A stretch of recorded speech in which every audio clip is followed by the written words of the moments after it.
नमस्कार, ऐकून महाराष्ट्रामध्ये आपले स्वागत आहे। छत्रपती संभाजीनगर शहरातील महापरिषद येथे सुरू असलेल्या शेतकरी अशोक राठोड यांच्या उपोषणाला राष्ट्रीय बंजारा सेनेचे अध्यक्ष जयकुमार राठोड यांनी भेट दिली व 2 दिवसाचा महापरिषदेला अल्टिमेटमही दिला आहे। 2 दिवसात जर अशोक राठोड यांचा प्रश्न या शेतकऱ्याचा प्रश्न सोडला नाही तर आम्ही महापरिषदेला काळे फासू असा इशाराही राठोड यांनी दिला आहे। सर, आज अशोक राठोड उपोषणाला बसले त्यांच्या मागण्यासाठी। आज 4था दिवस आहे तरी हे अद्याप त्यांच्या उपोषणावर तोडगा निघाला नाही, काय सांगाल त्याबद्दल? खरं जर सांगितलं, अशोक राठोड त्या 10 वर्षापासून ह्या आपल्या चक्राबरोबर त्यांची सगळी चप्पल घासली गेली। त्याला न्याय देण्यासाठी कुठलाच अधिकारी न्याय देत नाही। कारण असं आहे की खरंच आज देशामध्ये जर नरेंद्र मोदी साहेबांचं जर काम पाहिलं तर ते चांगलं काम आहे। आज महाराष्ट्रामध्ये सुद्धा CM जे आपले मोदी साहेब आहेत त्यांचे सुद्धा चांगले काम आहे। पण इथले जे अधिकारी आहेत, महापरिषदेचे जे अधिकारी आहेत, त्याला खरंच त्यांना त्या पदाचा मान करण्याला असं वाटतं। कारण आज गरिबाला न्याय देऊ शकत नाही।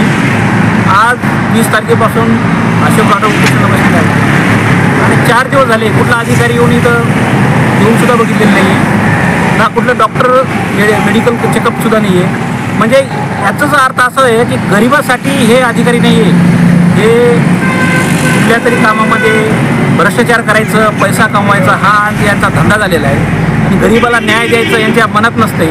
यांना गरिबाला न्याय द्यायची इच्छा नसते। हा एक शेतकरी एवढ्या वर्षापासून यांच्याकडे न्याय मागतो, यांना इथं येऊन भेटायला सुद्धा यांना येळ नाही आहे। मला असं वाटते की बंजारा समाजावर हे अधिकारी अन्याय करतात आणि बंजारा समाज त्यांच्या लक्षात नाही आहे की बंजारा समाज काय आहे। बंजारा समाजाचा जर इतिहास काढलं तर यांना 100% घाम होईल, घाम फुटेल असं मला वाटते।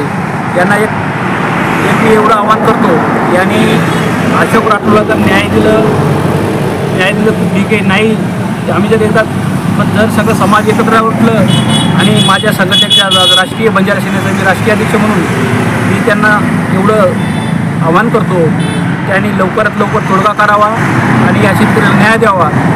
नाहीतर ह्या ऑफिसला ताळं लावण्यासही मी राहणार नाही आणि ताळच लावणार नाही तर फडणवीस साहेबांना सुद्धा भेटून, महाराष्ट्रातल्या ज्या मंत्री महोदय यांना भेटून त्यांना न्याय मिळायची दाद मागेल आणि मला वाटतं यांनी लवकर तोडगा काढावे, त्या गरिबाला न्याय द्यावे। ह्या बाकी भ्रष्टाचार करण्यापेक्षा कोणत्याकडे भ्रष्टाचार करतात, मोठ्या लोकांसोबत भ्रष्टाचार करतात हे लोक, गरिबाला न्याय देऊ शकत नाही। त्यांना लाज वाटायला पाहिजे। आज एक गरीब किती दिवसापासून याच्या अगोदरसुद्धा उपोषण केले, ते उपोषण करतात यांनी खोटे पत्र दिले की आम्ही तुम्हाला न्याय देऊ, त्यावेळेस न्याय देऊ शकले नाही। त्याच्यानंतर ह्या अशोक राठोडनी आत्मदानाचा प्रयत्न केलं, आत्मदान करायचा प्रयत्न केलं तरीसुद्धा या लोकांनी त्याला न्याय नाही देऊ शकलं। उलटं त्या गरिबावर, या उपोषणकर्त्यावर त्यांनी गुन्हा दाखल केला। म्हणजे यांना लाज वाटत नाही, मला हे वाटत नाही हे अधिकारी म्हणून काम करतात का, ह्या काय म्हणून काम करतात, ते गरिबाला न्याय देऊ शकत नाही। त्याने लवकरात लवकर तोडगा काढावा आणि न्याय द्यावा। नाहीतर हे बंजारा समाज आणि माझी संघटना जर ह्या येत्या 2 दिवसात यांनी जर काही मार्ग नाही काढला तर नक्कीच आम्ही मोठं पाऊल उचलू। काल महापरिषदेचे मुख्य अभियंता कादरी साहेब म्हणतात की याची सुनावणी कलेक्टरकडे आहे, म्हणजे ही टोलवाटालवी चालली का? तर बघा, खरं जर सांगितलं कलेक्टर साहेबाची याच्यात काहीही संबंध नाही आहे, सगळे यांच्या कादरी साहेबाच्या हातात आहे। पण कादरी साहेबाला त्या गरिबाला न्याय द्यायचा नाही आहे, शेतकरीला न्याय द्यायचा नाही म्हणून याने जाणून बुजून वेळ घालवण्यासाठी काहीतरी एक टाईमपास म्हणून गरिबाला परेशान करू राहिले। यांच्या कलेक्टरचे काही संबंध नाही, सगळं कादरी साहेबाच्या हातात आहे आणि कादरी साहेबाला आवाहन करतो यांनी 2 दिवसात यांचा मार्ग काढावा, नाहीतर यांना खूप महाग पडेल। समाजाचे नेते संजय भाऊ राठोड हे सध्या मंत्री आहेत, हे प्रकरण त्यांच्यापर्यंत नेण्यात येईल का? संजय भाऊ राठोड हे प्रकरण त्यांच्या कानावर काढलेलं आहे। संजय भाऊ राठोड सुद्धा कलेक्टरसुद्धा बोललेलं आहे, पण त्या कादरी साहेबांना ते मनावर घेत नाही। पण त्यांना एवढं 21 महागात पडेल, त्या कादरी साहेबाला घरी बसवल्याशिवाय मी राहणार नाही। त्याच्यानंतर जे RPIचे जे मंत्री आहेत ते सुद्धा त्यांच्यासुद्धा कानावर टाकलेलं आहे, त्यांनी सुद्धा फोनवर त्यांना बोललेले आहे।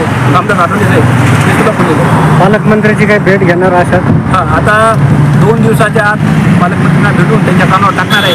आता नवीन जे पालकमंत्री झाले शिरसाट साहेब त्यांच्या कानावर टाकून त्यांना न्याय देण्याची मागणी करणार आहे. 2 दिवसामध्ये भेटू. या निमित्ताने महापारेषणच्या अधिकाऱ्यांना काय आवाहन करणार तुम्ही? महापारेषणच्या अधिकाऱ्याला एवढं सांगू इच्छितो, त्यांनी लवकरात लवकर न्याय द्यावा गरिबाला, शेतकरीला न्याय द्यायला पाहिजे. नाहीतर ह्या ऑफिसला ताळा लावल्याशिवाय मी राहणार नाही.